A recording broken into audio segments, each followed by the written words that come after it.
যদি প্রশ্ন করা হয় আল্লাহ পাক রব্বুল আলামিনের সবচেয়ে গুরুত্বপূর্ণ এবং মূল্যবান নাম কোনটি, তাহলে এক কথায় বলতে হবে আল্লাহ, আল্লাহু আকবার। এটি হচ্ছে আল্লাহ পাকের সবচেয়ে গুরুত্বপূর্ণ এবং জাতি নাম। আল্লাহ পাকের আরও ৯৯টি সিফাতি নাম রয়েছে, কিন্তু সকল নাম ছাপিয়ে মূল্যবান নামই হচ্ছে আল্লাহ। আর এই আল্লাহু আকবার বা আল্লাহ মহান, এই লেখাটি রয়েছে বাংলাদেশের ১০ টাকার নোটে, আরবিতে ছোট্ট করে। হয়তো অনেকে খেয়ালও করিনি।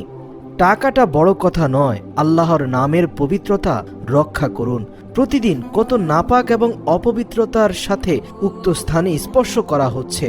মাছ বিক্রেতা থেকে শুরু করে মুদি দোকানদার কতজনই তো এই টাকাটা ব্যবহার করছেন, কিন্তু পবিত্র হাতে কি এই টাকাটা স্পর্শ করছি? নাপাক অপবিত্রতার সাথে উক্ত স্থানে স্পর্শ করছি না তো? প্যান্টের পকেটে রাখার সময় পকেটের পবিত্রতা সম্পর্কেও খেয়াল রাখা উচিত।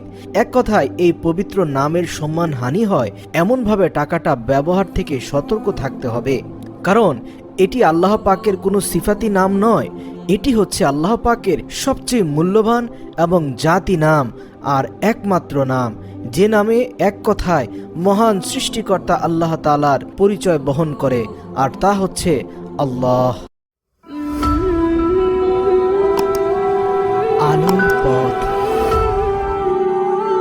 একজন প্রশ্ন করেছেন, আল্লাহ লেখা লকেট গলায় থাকলে বাথরুমে যাওয়া যাবে কি? বিশিষ্ট আলেম ডক্টর মোহাম্মদ সাইফুল্লাহ এই প্রশ্নের উত্তরে বলেছেন, না, এই লকেট নিয়ে বাথরুমে যাওয়াটা জায়েজ নেই, উচিত নয়। কারণ এতে আল্লাহ রাব্বুল আলামিনের নাম লেখা আছে। চেষ্টা করবেন এটাকে বাইরে কোথাও রেখে যাওয়ার জন্য।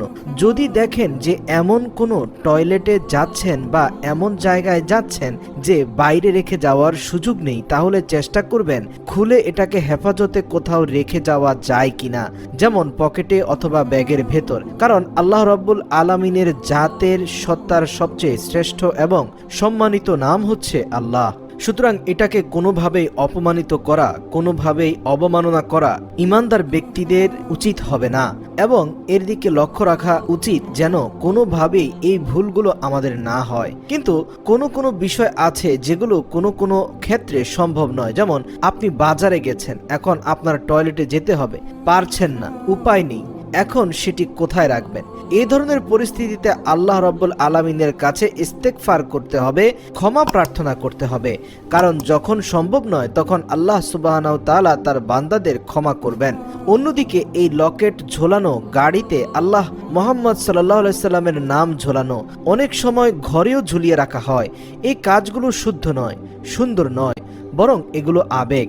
কিন্তু এই আবেগকে উপেক্ষাও করা যায় না, এটি খুব কঠিন বিষয়। কারণ একজনের আবেগ আছে যে আমি আল্লাহ শব্দটা ঝুলিয়ে রাখবো। এক্ষেত্রে শরীয়তের বিধান হলো, যেখানে আল্লাহ শব্দটা ব্যবহার করলে অবমাননার আশঙ্কা থেকে যায়, সেখানে পরিহার করাটা ওয়াজিব হবে। এগুলো আবেগের বিষয়, ধর্মীয় কোনো বিধান নয়, এবং গভীরভাবে চিন্তা করতে গেলে এগুলো ব্যবহার না করাটাই উত্তম। কারণ আপনি গাড়ির ভিতরে আল্লাহু আকবার ঝুলিয়ে রেখেছেন, আর আপনার গাড়ির সাউন্ড বক্সে মাইকেল জ্যাকসন অথবা পশ্চিমা সংস্কৃতির কোনো গান চলছে। কিন্তু মানুষের আবেগ থাকার কারণে হয়তো অনেকে মনে করবেন আমি আল্লাহ শব্দটা লাগাতে চাইছি, আর অন্যজনেরা বলবেন লাগানো যাবে না। তখন বিষয়টা মানুষ অন্যভাবে বোঝার চেষ্টা করবে। কিন্তু শরিয়ার বিধান খুবই স্পষ্ট। শরিয়াহ আল্লাহ নামের মধ্যে সীমাবদ্ধ নয়, আল্লাহর বিধানের মধ্যে সীমাবদ্ধ।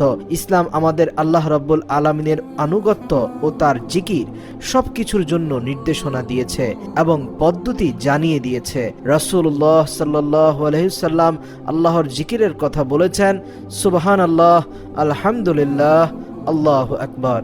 কিন্তু রাসূল সাল্লাল্লাহু আলাইহি সাল্লাম এ কথা বলেন নাই যে আল্লাহর স্মরণের জন্য তোমরা এগুলোর লকেট তৈরি করে বুকে ঝুলিয়ে রাখো, অথবা গাড়িতে ঝুলাও, অথবা বাসার দেয়ালে বড় ওয়ালপেপার করো, অথবা যেখানে যেখানে তোমার ভালো লাগে শুধু এই নাম দিয়ে ভরিয়ে ফেলো। এমন কোনো একটি নির্দেশনাও কোরআন হাদিস কোথাও নেই। তাহলে বোঝা গেল যে এই নামগুলো ঘরে ঝুলানো থেকেও আপনার দিলে গেঁথে নেওয়াটাই গুরুত্বপূর্ণ। এই নামের উপরে পরিপূর্ণ বিশ্বাস এনে আল্লাহ পাকের নিষিদ্ধ কাজ থেকে দূরে ছড়া এবং আল্লাহ পাকের পছন্দনীয় কাজের পথে এগোনোই হচ্ছে সবচেয়ে বড় সফলতা।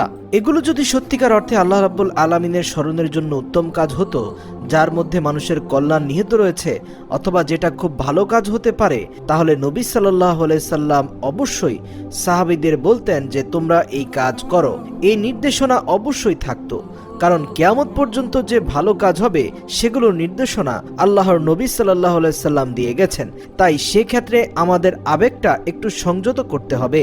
যদি আমরা আবেগের সঙ্গে নিজেদের বিবেকটি একটু খাটাই তাহলে বিষয়টি উপলব্ধি করতে সহজ হবে।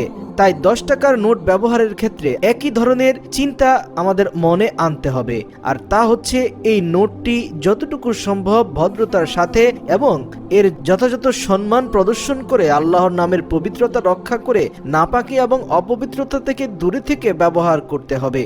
সম্ভব হলে মানি ব্যাগে 10 টাকার নোট খুব বেশি না রাখাটাই ভালো। একান্তই রাখতে যদি হয় তাহলে আপনার মানি ব্যাগটি পবিত্র কিনা নিশ্চিত হয়ে নেন এবং আপনি যে পোশাক পরিধান করেছেন সেটিও পবিত্র হওয়া প্রয়োজন। আল্লাহ পাক রব্বুল আলামিন আমাদের সবাইকে সহিহ বুঝ দান করুন। আমিন।